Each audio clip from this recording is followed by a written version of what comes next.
Hello friends, welcome to Marathi story diary official YouTube channel. मागच्या व्हिडिओमध्ये आपण शुभविवाह भाग 13वा बघितलेला. आजच्या व्हिडिओमध्ये आपण भाग 14वा बघणार आहोत. तुम्हाला व्हिडिओ आवडल्यास व्हिडिओला लाईक करा, शेअर करा आणि ह्याचा पुढचा भाग लवकरच तुमच्या भेटीला येईल. तो पाहण्यासाठी चॅनलला नक्की सबस्क्राईब करून ठेवा, जेणेकरून मी तो भाग जेव्हा टाकेन तेव्हा तुम्हाला नोटिफिकेशन येईल आणि तो भाग तुम्ही सगळ्यांच्या आधी बघू शकता. चला तर मग सुरुवात करूया.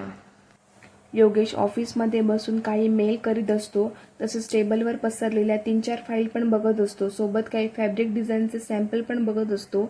इतक्यात घाईघाईत धापा टाकीत सलाम आत येतो. त्याचा श्वास लागला असतो तरी धापा टाकीत, भाईजान आपको आज के ब्रेकिंग न्यूज के बारे में पता चला क्या? योगेश त्याला बघत, आधी तू शांत हो आणि पाणी पी मग बोल. सलाम कसाबसा श्वासावर नियंत्रण मिळवत, भाईजान टाइम नहीं है, नीचे बहुत सारे न्यूज रिपोर्टर आए हैं और आपका स्टेटमेंट चाहते हैं उसी न्यूज के बारे में. योगेश चिडत, काय आत्ताच्या आत्ता बाहेर काढून टाक सगळ्या रिपोर्टरना. मला कुठलेही स्टेटमेंट द्यायचे नाही आहे आणि स्टाफला सांग कुणी काहीही बोलणार नाही त्यांच्याशी. सलाम, पर भाईजान उन लोगों ने पहले ही कुछ स्टाफ का स्टेटमेंट ले लिया है. योगेश चिडून, तू लवकर जा आणि आता कुणाला काही बोलू देऊ नको आणि सगळ्यांना बाहेर काढ आधी. सलाम, ठीक आहे म्हणत लगेच बाहेर जातो. योगेश मनात, आपल्या चॅनलचा TRP वाढवण्यासाठी तर हे लोक कुठल्याही तराला जातात. कधी काही ती त्यांना बिचारी अबलानारी वाटत होती, तर जणू तिची कहाणी करून सांगण्यात सगळ्यांची चढाओढ लागली होती आणि आता तिचे बिंग फुटले तर आले पुन्हा स्टोरी कव्हर करायला. आता माझे स्टेटमेंट घेऊन 2 दिवस तरी तेच रिपीट करीत दाखवतील. तेव्हाही तेच केलं आणि आताही तेच. त्यांना खऱ्या खोट्याशी काही देणं घेणं नसतेच. त्यांना फक्त मसाला पाहिजे असतो छापायला आणि TRP वाढवायला. पण लोकांना कळत नाही ना, ते तर जे दाखविले जाते त्यावरच विश्वास करतात. इकडे पुणेमध्ये काटकर यांच्या वाड्यात बाहेरून ही न्यूज कळताच सगळे TV समोर बसले होते. आजोबा, त्यांची पत्नी आणि सून प्रियाताई, तसेच त्यांच्या जावा. काही वेळातच विजय आणि त्यांचे 2 भाऊ पण घरी येतात. आजोबांना ती बातमी बघून धक्का बसतो तसा विजय काटकरला पण बसतो. आजोबा थरथरत्या आवाजात, विजय, आपल्या हातून खूप मोठी चूक झाली रे. आपण आपल्याच मुलाला नाही ओळखू शकलो. त्याने काहीही केले नाही तरी आपण त्याला एवढी मोठी सजा दिली. आपण पूर्ण फॅमिलीपासून तोडले रे त्याला. ज्या फॅमिलीवर तो जीव ओवाळून टाकायचा आपण तेच त्याच्यापासून हिरावले. विजय काटकर ती बातमी बघून धक्का बसल्यासारखे मटकन खाली बघतात आणि रडायला लागतात. माझा योगेश, माझा एकुलता एक मुलगा. बाबा, माझ्या आणि तुमच्या आज्ञेबाहेर तो कधीच गेला नाही, तरी आपण त्याला असे कसे समजू नाही शकलो? तो इतका नीच काम करेल असे वाटलेच कसे मला? का मी असा वागलो? एकदा मी त्याचे ऐकून घ्यायला पाहिजे होते. खूप मोठी चूक केली मी, जो त्याच्यावर अविश्वास दाखवला. आता कोणत्या तोंडाने त्याच्यासमोर जाऊ मी? असे म्हणत ते रडायला लागतात. खूप जास्त स्ट्रेस घेतल्यामुळे त्यांचा श्वास वर चढतो. तशा प्रियताई घाबरून धावत त्यांच्या जवळ येतात. तशी विजयची आई पण त्यांच्या जवळ येते आणि काळजीने आपल्या पदराने त्यांच्या कपडावर हात फिरवते. प्रियाताई त्यांच्या पाठीवर हात फिरवत, अहो तुम्ही असे टेन्शन नको घेऊ. जे झाले ते चुकीने झाले. तुम्ही जाणून बुजून तर नाही केले आणि तो आपला मुलगा आहे. तो आपल्याला माफ करेल तुम्हाला. अहो तो काही म्हणणार पण नाही बघा तुम्हाला. तो आपला मुलगा आहे, आपल्या संस्कारात वाढलेला. तो लगेच सगळे विसरेल. विजय, प्रिया, तो भलेही विसरेल ग, पण मी कसा विसरू? तू एक चांगली आई झाली, पण मी एक चांगला बाप नाही होऊ शकलो. आपल्याच मुलावर विश्वास नाही ठेवू शकलो. त्याला त्याच्या संकटात एकटे सोडून दिले मी. असा कसा ग मी? त्या एकट्याने काय काय नसेल सोसले, काय काय ऐकावे लागले असेल त्याला. असे म्हणत ते पुन्हा रडू लागले. प्रिया त्यांना शांत करायचा प्रयत्न करीत असते. हो तुम्ही शांत व्हा आधी, अशाने तुमची तब्येत बिघडेल. नाहीतर तुम्हाला BPचा प्रॉब्लेम आहे ना. रिलॅक्स व्हा, सगळे ठीक होईल. एवढ्यात विजयचा लहान भाऊ येतो आणि त्यांना समजावण्याच्या सुरात, अरे दादा, तू का इतका त्रास करून घेत आहे? तुझी तब्येत बिघडेल अशाने. आणि जरी योगेश बरोबर असला तरी त्याने कुठे आपल्याला विश्वासात घेऊन सगळे सांगितले? तो आपल्याला सांगू शकला असता काय झाले होते त्यावेळी, पण त्याने तर एकालाही प्रश्नाचे उत्तर नाही दिले. बाबांनी कितीदा त्याला विचारले की तू त्यांच्या वकिलाला पैसे का दिले, पण त्याने एकदाही त्या प्रश्नाचे उत्तर नाही दिले. मग काय समजणार आपण? आजोबा 1 मिनिट चंद्रकांत, आपण त्याला काहीच प्रश्न नाही केले, आपण फक्त आरोप केले. त्याला आपण संधी तरी दिली का खरे काय ते सांगायची? शशिकांत मध्येच तोंड मारीत, 1 मिनिट बाबा, तुम्हाला जसे वाटते ना की त्याने किती सहन केले, काय काय नाही ऐकले. आपण त्याला फॅमिलीपासून दूर ठेवून त्याला शिक्षा केली. तो कसा राहिला असेल तर असे काही नाही, छान मजेत आहे तो तिकडे. त्याने बदलापूरला जागा घेतली, सांगितली आपल्याला, नवीन फॅक्टरीचे काम सुरू केलेही, बोलवले त्याने तुम्हाला. तुम्ही तर आजोबांना तुमच्या हाताने त्याने भूमिपूजन करायला पाहिजे होते, पण नाही, त्याने बायकोला हा मान दिला. आजोबा शशिकांत, कोणत्या तोंडाने बोलत आहे रे तू?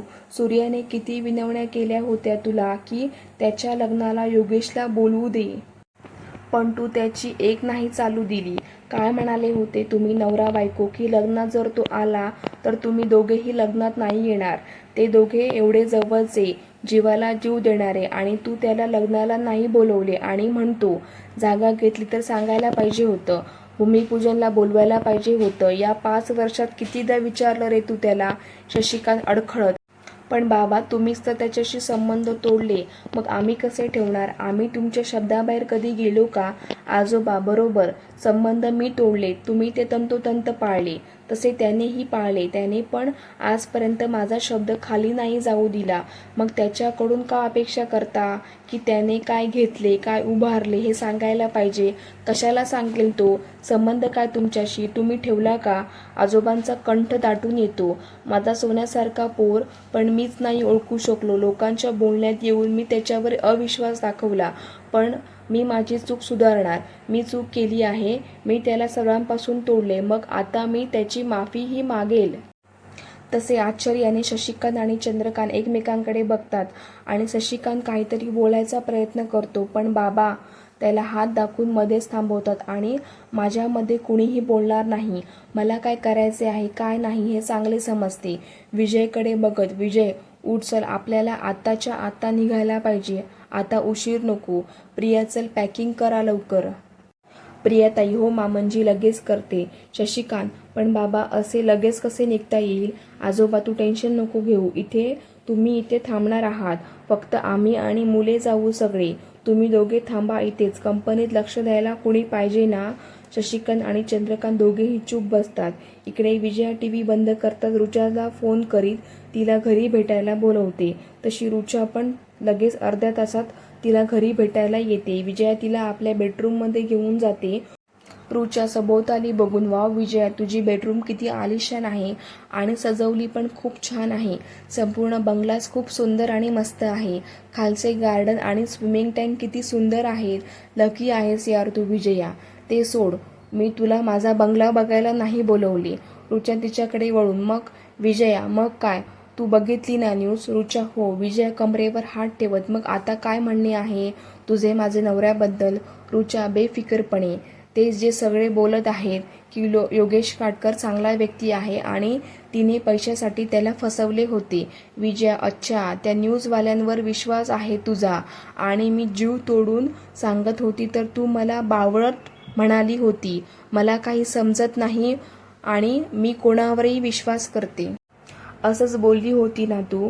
रुचा जीभ चावत, अगं मला वाटलं तुझा नवरा आहे म्हणून तू काहीही विचार न करता त्यालाच योग्य समजत आहे, म्हणजे तू बावळट आहे असे नव्हते म्हणायचे मला, पण ते तोंडातून निघून गेले. विजया एकसारखी तिला रोखून बघत होती.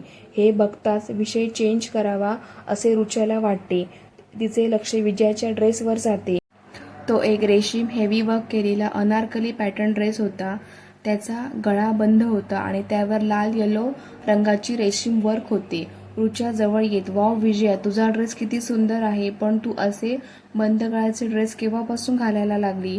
विजया, असे काही नाही ग, हे ड्रेस त्यांच्या पसंतीचा आहे म्हणून घातला. रुचा खटाळपणे, नक्की ना की लव बाईट लपवण्यासाठी घातला?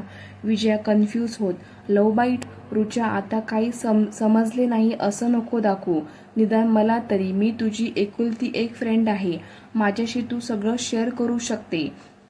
विजया तिला टाळत, असे काही नाही ग. रुचा तिची खेचत, असे काही नाही म्हणजे कसे नाही? विजयाला कळते रुचा तिला छेडत आहे म्हणून तिचे तोंड बंद करण्यासाठी असे काही नाही, म्हणजे आमच्यात असे काही नाही आहे, आम्ही चांगले फ्रेंड आहोत. रुचा शॉक होत. व्हॉट फ्रेंड माय फूट? अगं तुम्ही नवरा बायको आहात ना, मग तुमच्यात नवरा बायको सारखे संबंध नाही का? रुचाला असे शॉक झालेले पाहून विजया विचार करीत नाही. रुचा तिला बेडवर बसवीत. विजया, तुझ्या नवऱ्याला तू पसंत आहे ना? विजया अडखळत. हो. म्हणजे ते माझ्याशी खूप चांगले वाटतात, म्हणजे मी त्यांना पसंत असेलच ना? रुचा, त्यांनी तुला आय लव्ह यू किंवा तू त्यांना आवडते असे कधी सांगितले का? विजय विचार करीत नाही. रुचा, मग त्यांच्या नजरेत तुला कधी प्रेम दिसले का? तुला असे वाटले का? विजय, अगं हो. रुचा विचार करीत. दया, कुछ तो गडबड है. विजय आश्चर्याने. काय? रुचा, मला विचित्र वाटत आहे. विजय, काय विचित्र? तुला ना माझ्या नवऱ्यात नेहमी खोटंच दिसतं. रुचा, अगं तसं नाही ग. आता तूच मला सांग, तुमचे दोघांचे लग्न झाले, तो तुला पसंत करतो, तो तुझी काळजी घेतो, मग तुझ्यासोबत पती पत्नीचं रिलेशन ठेवायला काय प्रॉब्लेम आहे त्याला? विजया, मे बी त्यांना थोडा वेळ घ्यायचा असेल आमच्या रिलेशनमध्ये. रुचा, होऊ शकतं, पण किती?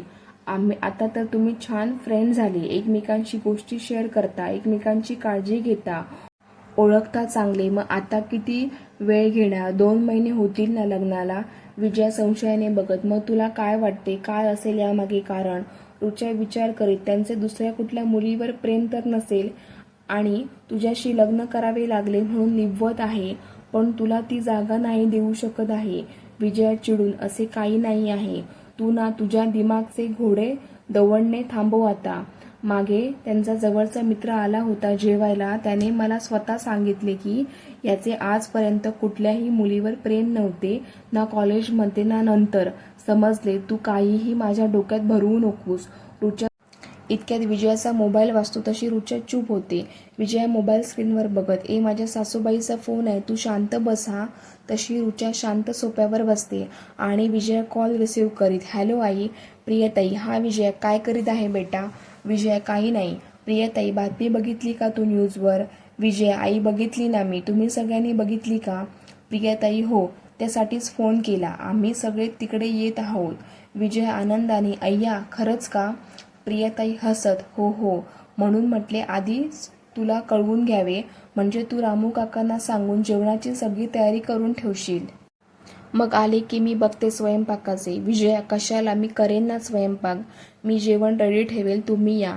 प्रियताई आश्चर्याने. अगं आम्ही तर 9-10 लोक राहू, तू एवढ्या सगळ्या लोकांचा स्वयंपाक करशील? विजया, हो त्यात काय, मी करेल, तुम्ही निश्चिंत राहा. प्रियताई थोडा संशयाने. ठीक आहे, चांगला करशील हा. मामंजींना जेवण जरा रुचकर लागते, कसाही स्वयंपाक त्यांना चालत नाही. आणि हो, जेवणात कोथिंबीर आणि ताक ठेवशील, त्याशिवाय तुझे सासरे आणि माझेही सासरे जेवण करत नाही. विजया, बरं आहे, मी लक्षात ठेवेन या गोष्टी. प्रियताई, ठीक आहे, आम्ही निघतच आहोत आता. आणि हो, योगेशला सांगू नको आम्ही येत आहोत ते. विजया, ठीक आहे आई. प्रियताई फोन ठेवतात, पण मनात विचार येतो की योगेश कसा रिॲक्ट करेल सगळ्यांना बघून. त्याला खरंच आनंद होईल आपले वडील आणि आजोबा आजी बघून की राग येईल? विजया फोन ठेवतात लगबगीने. रुचा, माझे सासरची मंडळी येत आहेत, मला तयारीला लागावे लागेल आणि मला साडी पण घालावी लागेल, आजे सासरे आहेत. विजया येत ती कपाटाजवळ जात साड्यांना बघत कन्फ्यूज होत. कुठली घालू? ती आपले एक बोट हनुवटीवर आपटत. कुठली घालू? ही घालू का? पण ही खूपच सिंपल आहे आणि ही पण खूप हेवी आहे, असे वाटेल कुठल्या लग्नाला चालली. तिचे कन्फ्युजन दुरून रुचा बघत असते. तिला हसायला येते. ती जवळ येत. विजय, अगं किती हा ढांढरटपणा, कोणी बाहेरचे नाही येत आहेत, घरचेच लोक येत आहेत ना? विजया गडबडीने. अगं तुला माहिती नाही, घरचेच लोक येत आहेत, पण ते खूप वर्षांनी येत आहे आणि माझ्यासमोर तर पहिल्यांदा. रुचा, तरीही तू इतके टेन्शन का घेत आहे? विजया, माहिती नाही ग, मला काय सुचत नाही आहे, काय करू काय नाही कळत नाही. रुचा, बरं तू रिलॅक्स हो, तुला साडी घालायची आहे ना? बाजूला हो तू, मला बघू दे, मी काढते तुझ्यासाठी साडी. तशी विजया कपाटाच्या बाजूला होते आणि रुचा त्याच्यासमोर उभी राहून बघते. तिला एक शिफॉनची बेबी पिंक कलरची आणि त्यावर व्हाईट मोठी फ्लॉवर्सची प्रिंट असलेली साडी दिसते. ती कपाटातून काढीत. ही बघ, ही घाल तू साडी, तू या साडीत एकदम कातील दिसशील. विजया रागावते. ओय, मी काही डेटवर नाही चालली कातील दिसून. मी चांगली संस्कारी सून दिसली पाहिजे. माझे आजे सासरे येत आहे. रुचा समजेल. अगो हो हो, ह्या साडीत तू सुंदर आणि संस्कारी दोन्ही दिसशील. बघ ना किती सिंपल आहे, सिंपल अँड सोबर आहे साडी ही. आणि तू कुठे पार्टी फंक्शनला चालली असेही नाही वाटणार. विजया साडीकडे बघत. नक्की ना? रुचा. अगं हो बाई नक्की. विजया काळजीने. मला आताच तयारीला लागावे लागेल. जवळजवळ मला 10-12 लोकांचा स्वयंपाक करायचा आहे. मला ना ह्यांच्या पसंतीचे काही गोड पण करायचे आहे. आज इतका चांगला दिवस आहे आणि आज सगळी फॅमिली एकत्र येणार. मला वाटले नव्हते देव माझे इतक्या लवकर ऐकेल. रुचा. बरं, माझी काही मदत हवी का तुला? नको नको, मी करू शकते. तुझी मदत घेतली तर सगळं बिघडेल. आधी स्वयंपाक करायला तर शिका, मग मदत करा. रुचा. ठीक आहे, कर तू एकटीच. मला काही हौस नाही तुला मदत करायची. तशी ती बॅग उचलून निघून जाते आणि रुचाची लगबग चालू होते. ती लगेच रुचाच्या मागे खाली येत रामू काकांना बोलवून, काका, आईचा फोन आला होता. ते सगळे इकडे यायला निघाले. आपल्याला स्वयंपाकाची तयारी करावी लागेल लवकर. काका. ठीक आहे बाईसाहेब, तुम्ही सांगा काय करायचे आहे ते.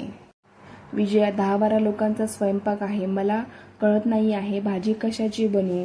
काका. मी सांगू. योगेश बाबा आणि त्यांच्या आजोबांना वांग्याचे भरीत खूप आवडते. विजया. अच्छा, आणि गोडमध्ये? काका. गोडमध्ये आजोबांना पुरणपोळी तर योगेश बाबाला गाजराचा हलवा आवडतो. विजया काहीतरी विचार करीत. अच्छा. दोघेही मग स्वयंपाकाच्या तयारीला लागतात. विजया खूप आवडीने आणि प्रेमाने सगळे बनवत असते. रामू काका आणि काही नोकर बाया तिची मदत करीत असतात.